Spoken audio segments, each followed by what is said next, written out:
Nakakalungkot, wala namang problema kung mag-imbestiga. Sana nag-background check na muna sila. Hindi yung uunahan mo na, may konklusyon ka na bago ka mag-iimbestiga. 400 ang mga foreign students sa sinasabi nila sa St. Paul, no? Galing sa India, East Timor, galing sa USA, Nigeria, Korea.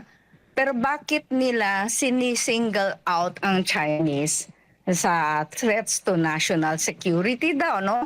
At parang pinapahiwatig nila ng mga spies. Ayon kay Teresita Angsi na siyang founding president ng Kaisa para sa Kaunlaran, malayo maging espiya ang mga nasabing mag-aaral. Si Angsi ay kumakatawan sa isang kilusan para sa ganap na integrasyon ng Chinese-Filipino community at dating Pangulo ng Philippine Association for Chinese Studies. Nagtataka ako, paano magiging threat to national security? Paano magiging espiya tong mga estudyante? Bakit? Nakakalabas ba sila ng campus ng ganun na lang? Ang higpit ng rules nila na huwag kayong magpupunta sa mga bar, huwag kayong magpupunta kung saan-saan. Meron silang isang student parang council sa eskwelahan.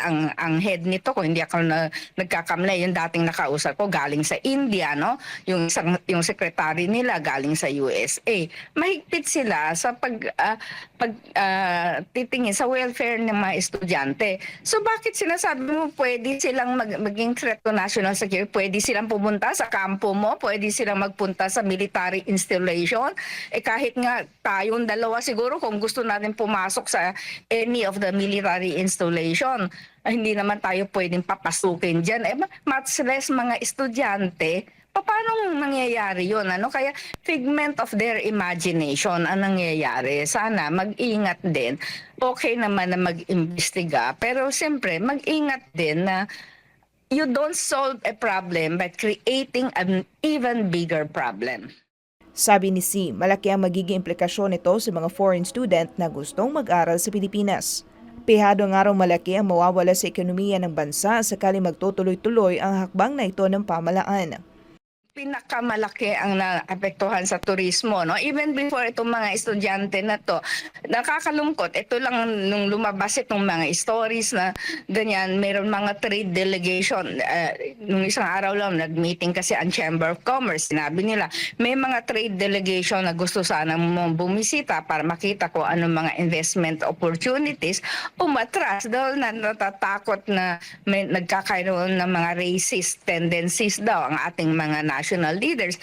Hindi natin kailangan lumabas ang bansa si Presidente Marcos dahil kung maganda ang environment natin for investments, we don't need to go out and spend so much taxpayers' money to entice foreign investments. Darating at darating yan kung maganda ang environment natin for businessmen and business opportunities.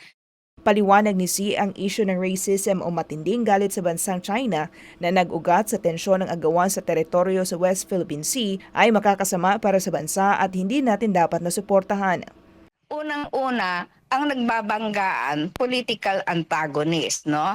Ang pangalawang nagbabanggaan ay yung sinasabi nilang EDCA sites, Dahil gusto ng military humingi ng karagdagang pondo, kaya sasakyan nila yung istorya na may mga spies para, nandito EDCA sites sila. Giit ni Lee, ang totoong banta sa Pilipinas ay mga hindi pa rin nare-resolbang mga problema tulad na lang ng mababang pasahod sa manggagawa at hindi ang mga Chinese student. Ang threat sa national security natin ay ang ating national problems na hindi nare-resolba, no? Isa na yan, tens of thousands of farmers, no? Severely affected by El Nino.